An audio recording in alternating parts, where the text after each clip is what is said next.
বৌমা, ও বাহ, খুব সুন্দর বালা তো। তোমার বাবা দিয়েছে বুঝি? দেখি। এই মা, কি এই বালা তো মনে হচ্ছে রূপোর উপর সোনার জাল করা। আরে শিগগিরই খুলে ফেলো সব। এই জিনিস দেখলে আমাদের বাড়ির কাজের লোকেরা পর্যন্ত হাসাহাসি করবে। কি দরকার ছিল বলো তো লোক হাসাতে এরকম বড় লোকের চাল দেখাবার? কি বলছেন আপনি? ঠিকই বলছি।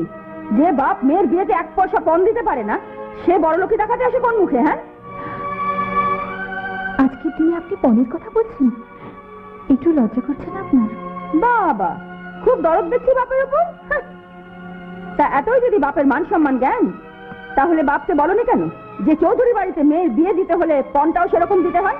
সবকিছু কি ফোকটে হয় নাকি? শুনুন,